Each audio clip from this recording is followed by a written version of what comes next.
ever thin out your fruit trees? Well, look at them. Look how I prune them. They're totally opened up. You have to I'm trying to reduce the amount of fruit I get. I'm going to show you the numbers pretty soon. But I don't have time for thinning because that's a lot of work. You put this one here on purpose, Paul? No, it just came up on its own. Oh, very good. Now I want you to come over here and check out this asparagus. If you notice underneath my apple tree, all these potatoes growing. Again, do the math. Potatoes under my trees in shade. That ain't supposed to happen. Yeah, I know it. I love doing things they say you can't do. It's just fun. What type of potatoes are these? These are red ones. A red potato. I want you. We're gonna walk over here, but don't walk. I got corn planted on the ground here in my orchard. You see the corn coming up? Yep. You see who plants corn in their orchard? You get to taste a lot. It is a different taste. Yes. But same texture, same. But I want you all to stand because I want to show you something powerful. Do you understand how they develop dwarf trees? See, all my trees are dwarf. These are all dwarf trees. You see how this tree this came from the nursery? See how it's all standing straight up? That's how they come. You see that one over there? How it's bent over already as a baby? Last year I planted that in February, and in June I took 30 apples off of it because the branches were going to break. I think Yeah, you see the branches already bent over? You see that one hasn't had fruit yet. It's good. planted it in June? I planted it in February, and in June I took 30 apples off of it because the branches were going to break. I know. Oh, look at this. I got mine covered up with a wood chip. Now let me tell you how they develop dwarf. These are all dwarf trees. How they develop dwarf trees is they take a cultivar of what you want, and they graft into a rootstock that does not develop a root system. And because the root system stays small, the tree is dwarf.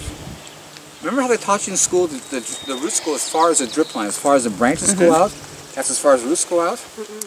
You see this plum tree right here? This is an 8-year-old dwarf plum right there in front of us. Okay.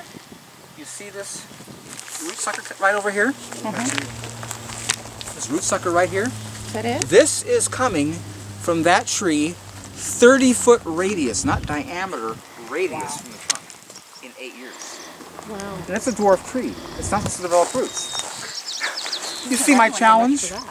It's just, I'm telling you, man, you can see all along here, all these suckers. See over there? See those big old shoots? Those are all roots. Way over, see over there? Those are all coming from that tree. This is why I never have to water my trees. It's not about the amount of water in the ground that impacts your plant. It's the root system that can take it up. And because I have a root system this magnanimous, this huge, you don't need a lot of water. I'm just telling you, man, it's awesome when you start experiencing and seeing the genius of God and its incredible cover. Could you say again when you put these wood chips on here when? This one here, I just put some recently, but up there, in front, we'll walk over there. Last time I put there was 14 years ago. 16 inches deep.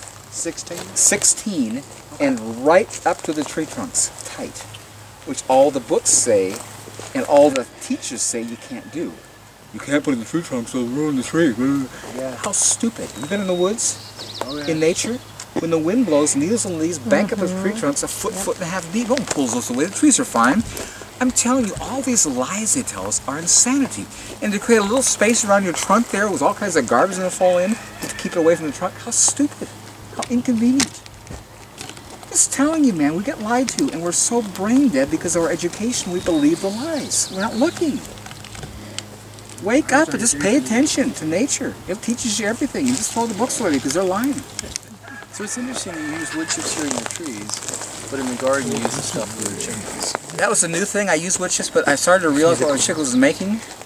And when I'm going to go there and see how awesome that stuff is. And when God showed me, you see, to get wood chips, I have to start at my truck and load them in and bring them in.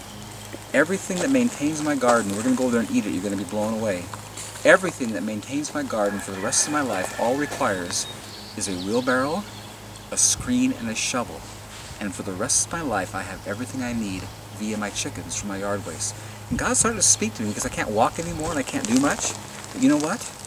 You don't have to import anything. It's all here. It's all here. You just have to wake up and connect. I'm loving it. When you see this stuff, how beautiful it is and how easy it works compared to, I mean, it's just like, wood chips are awesome, but this is a step above. And this is all free, created right here, and requires absolutely no effort. Wow, God is awesome.